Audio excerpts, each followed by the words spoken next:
Esse é o Ancap Swing e nós vamos falar agora sobre o STF que peidou, meu amigo. O STF peidou, o Fux pediu vista e adiou o julgamento da Débora, né? Aquela moça que está sendo acusada de ter escrito, quer dizer, ela está sendo acusada de golpe de Estado, não sei o que lá, de um monte de coisa, mas que ficou conhecida por ter escrito perdeu o mané na estátua e coisa e tal. E um monte de gente está vendo o absurdo dessa história. De novo, não é só a direita, não são só os bolsonaristas. Qualquer pessoa razoável olha para isso e percebe a injustiça que tem aqui. A gente vai falar de várias manchetes aqui, ó. Merval Pereira, não é bolsonarista. Aqui, Lígia Maria, olha só, o Diogo Schelp, só gente de esquerda nos jornais falando exatamente o problema que o STF está criando para si, que ficou evidente com esse caso. Mas, de novo, é aquilo que eu expliquei para vocês. Se eles recuarem neste caso, eles estão ferrados, porque eles vão ter que recuar em todos os outros casos. Todos os outros casos foram similares a isso daí. Acabaram criando uma armadilha para o STF, como diz aqui o Diogo Schelp, e é verdade, eles geraram uma armadilha para eles. É o que eu estou falando para vocês, a essa altura, o pessoal tem que largar a mão do Alexandre de Moraes, porque a verdade é assim, que o Alexandre de Moraes errou pra caralho, até você considerando que ele queria, entre aspas, salvar a democracia destruindo o bolsonarismo, ele errou pra caramba. Tivesse feito um negócio decente, destruir o bolsonarismo sem fazer essas lambanças todas e manchar o nome do STF. Vamos entender esse caso aqui. Essa notícia foi sugerida por Eu Acho Que o Problema é de Caetité, Bitman e várias outras pessoas. Obrigado aí ao pessoal que sugeriu notícias lá no nosso site, no visãolibertaria.com. E obrigado a você que está assistindo o nosso vídeo. Se você gosta do nosso conteúdo, por favor, deixe o seu like e se inscreva aqui no canal, né?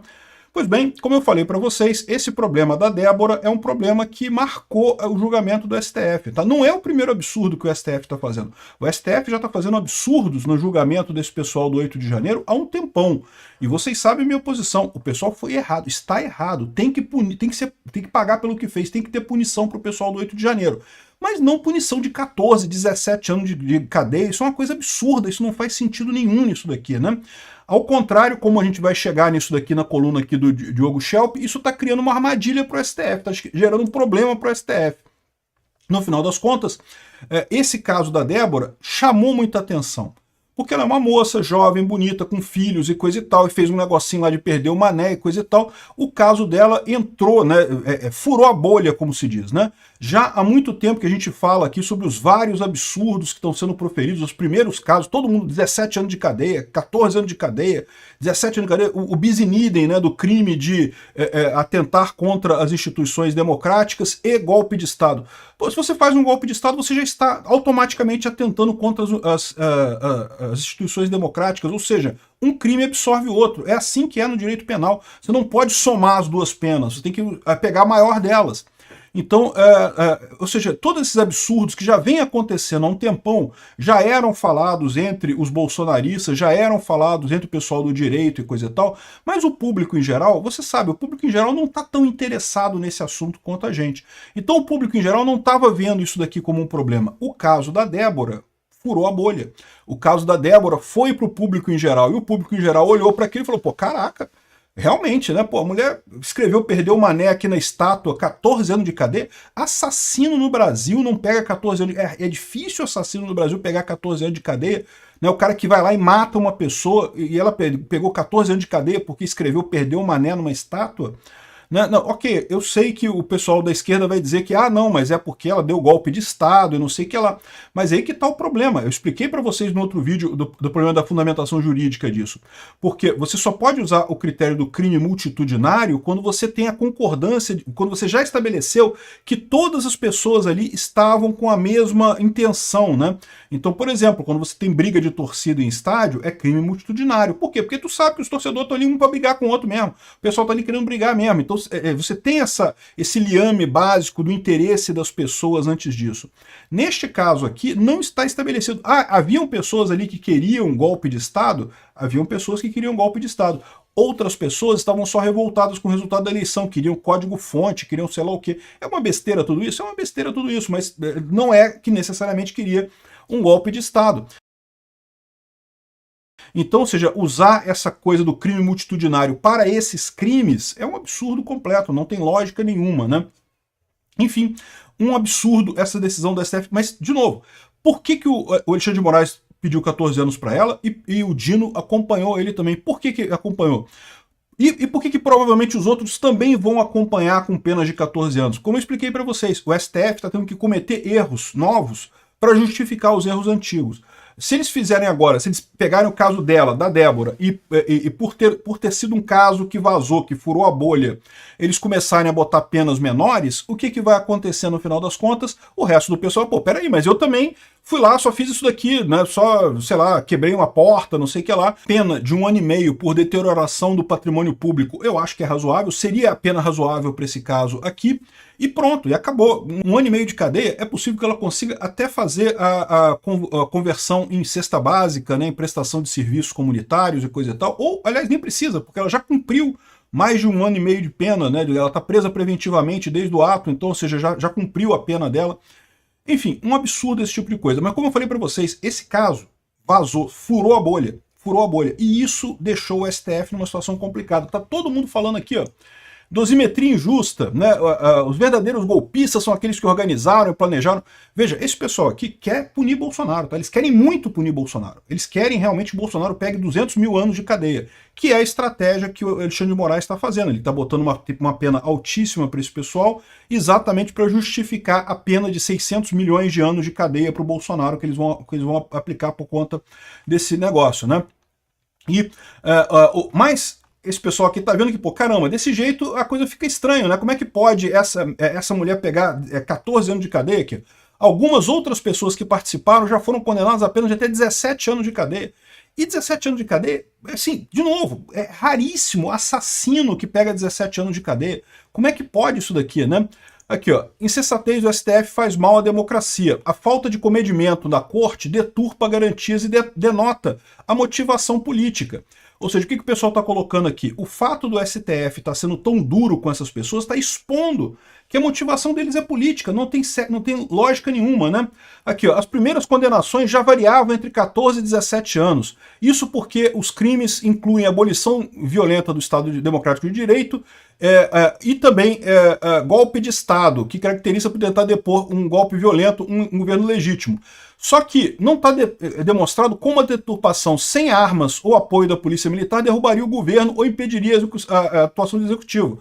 Ou seja, nenhum dos dois casos tem margem para ser realmente condenado, né? Aqui, ó. Para piorar, a Débora ficou 2 anos em prisão preventiva, 400 dias sem receber denúncia, e não há evidência de que poderia obstruir o processo ou representaria perigo à ordem pública, né? Outra coisa que eles colocam aqui é a questão da dosimetria da pena, né? Por exemplo, teve aquele cara que quebrou o relógio de Dom Pedro, não sei das contas, de Dom João VI, não sei o que lá. Um absurdo quebrar aquele relógio. Realmente o cara tem que pagar por aquilo, é um crime terrível. Só que, para pensar, com o critério que o STF está colocando, a Débora vai pegar 14 anos, aquele cara pegou 17 anos. Caramba, a diferença entre os dois, mesmo que você considere todo o resto igual, mas a diferença entre os dois foi só 3 anos, 3 anos só de cadeia, ou seja, o que? Nem 20% da pena nisso daí, ou seja, ficou uma dosimetria totalmente absurda nesse caso, tirou totalmente a lógica jurídica do caso, né? Como diz o pessoal aqui, o Diogo Schelp, aqui, ó, o juiz Alexandre de Moraes não leu o professor Alexandre de Moraes. O Alexandre de Moraes tem livros publicados, você sabia, né? Inclusive que contrariam as decisões dele todas, né? Aqui, ó, falando sobre razoabilidade e proporcionalidade. A ideia de que a conduta reta consiste em não enxergar para um lado demais, nem para um, nem para menos. Ou seja, ele quer, no livro, o Alexandre de Moraes prega a razoabilidade, mas a decisão é um absurdo, né?